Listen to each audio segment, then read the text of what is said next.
Spike really he knows what he's doing. He kind of has a clear vision about things, and which is so helpful, because he's not trying to figure things out. He kind of knows his approach from the very get-go, and that just really helps with the writer. I mean, we talked about early on about really trying to find things from the past and really bringing them into today, and things from today bringing them into the past, and so that was kind of our approach from the very beginning, and that's one of the things I love most about the film.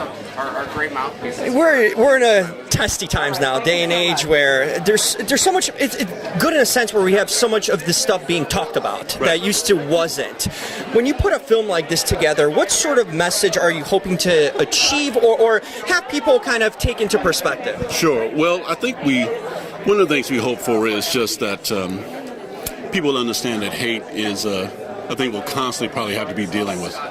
That it doesn't ever really go away. Kind of goes up and down. Right now it's kind of on the up. And so, we have to be vigilant all the time and pay special attention to it and kind of know how to address it and how to really work against it. John David Washington. I mean, you talk about his father, worldwide name, but this he is establishing his own path in a sense in this industry. What was it like having him be kind of the center of this film and having your story kind of be told through him? How did you feel he really incorporated that and presented it?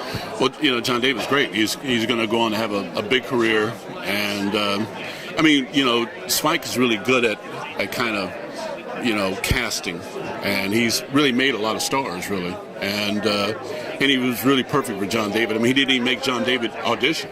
I mean, he just knew he was right for the part, and so that's a really pretty cool thing, and obviously he's knocked that out of the park. So Spike knew what he was doing, and John David clearly knew what he was doing. Clearly. So I believe he was on the Rams at some point. Yeah, he was. He was a running back.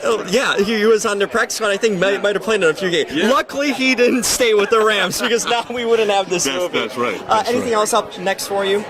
Working on another thing with Spike, so hope that happens soon, and we carry on from there. Big things coming all the ways. All right. Thank you so much, Thanks, Kevin. Brad. Appreciate it. Hi. Hello, Mr. Roth. How are you? Jim Alexander. So, heard you did a small movie that few people saw called A Star Is Born. Yeah, how lucky is that? How does it, approaching this film, we've had different versions of it, but you put a really kind of modern take on this film. What was your approach going into it? What kind of story did you initially want to tell? Well, I think you need to, because it is Stars Born, you're not going to stray from the core. I mean, it was the same way, in a way, when I did Benjamin Button, right? The F. Scott Fitzgerald obviously could outright me any day of the week, but it was just a magazine article, basically, short story but at its core was a guy aging backwards. Mm-hmm. So then I said, fine, I can start and do anything I want with that, and that's what I did. In this, the same kind of thing, except for the tropes you need and the iconography you needed about Judy Garland, and so you had to, I think, adhere to certain things of the guy who's going to die at the end, that kind of thing, and it was to try to make a classic movie, but make it contemporary, and so that was what I said. Can I be contemporary at my age? And I guess I could. Certainly can. The talk I had, I'm a film critic, so I spoke to a lot of fans that seen the movie, and it's always a topic of how Bradley's character dies. And was there ever any other version in your mind that you wanted to have this character instead of the suicide, in a sense? Was there any other? Never do we consider him not dying. I could tell you various other ways we had him die, but I think you have to adhere to that if you're going to do Stars Born. I guess. I don't know. Maybe you're right. Maybe you don't have to. But I think more than that is that a love story succeeds on the basis of people who can't be together. I mean, that's all the great love stories, that whatever the impediment is, class, race, time, war, but that they have this wonderful moment, and the moment they can't have it again, in other words, and that's what makes love stories great.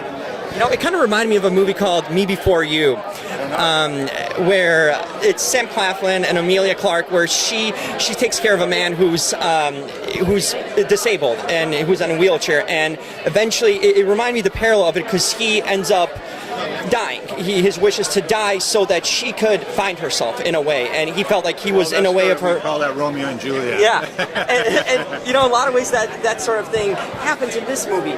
How did the performances and actors make this come to life for you? The vision that you had on the script and then see it play out with the acting, how did that change for you, or how did it make it come so much more real? The thing that really changed for me was from normal writing that I'm just used to doing I think the movie had to feel more improvisational than I normally do, so we scripted dialogue for most of it, and then we left room for improv, and it was more than what I normally do. Is probably more monologues and more speechifying in a way, and sort of scripted paragraphs. But anyway, this was that. So I'm going to move. And finally, what did you learn making this movie? Is there something that stood out to you? I think just for me, it made me feel that I was still vital, that I still could be current. And not that I felt I had lost that. I knew I've been successful in television, other things, but it just felt like I could speak to an audience of people who are like my grandchildren and my children. Relate. Thank you. Bo, has your 8th grade experience ever played a role in this film when you were writing it? Any memories or thoughts from that? Did you ever incorporate anything? A little. I mean, I actually tried not to incorporate it much in the writing, and it wasn't until we were sort of shooting, because I was like, oh, you're right, I really remember this, because I was trying to sort of make a story that wasn't nostalgic and wasn't based off my own experience. Once I sort of got on set, I realized that, there were even things in the movie that even later I realized, oh my gosh, I took that from my childhood. I took that from that I hadn't even realized. So if the writing's happening correctly, you're not really consciously thinking of what you're putting into it. It's just stuff from your life is just falling into it naturally. You're on set and you have kind of kids around, adolescents, and that point in their life where they're really discovering themselves and kind of their future in a way.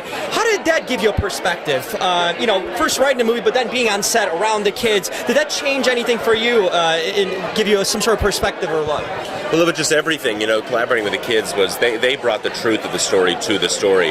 And even in writing, it was always keeping in mind that we're going to get real, actual 13-year-old kids here and sort of defer to them always. So, yeah, they were incredibly inspiring. I mean, I was just generally inspired by how hard-working they were and dedicated they were. I remember being that age and being involved in theater and really wanting to sort of commit myself to what I was working on. Kids at that age are actually anxious and, are anxious to throw themselves into their work. Sometimes it's the sense when the adults work with kids, they have a bad time, but I think it's because they treat them like inferiors rather than collaborators. And we really try to collaborate. Thank you.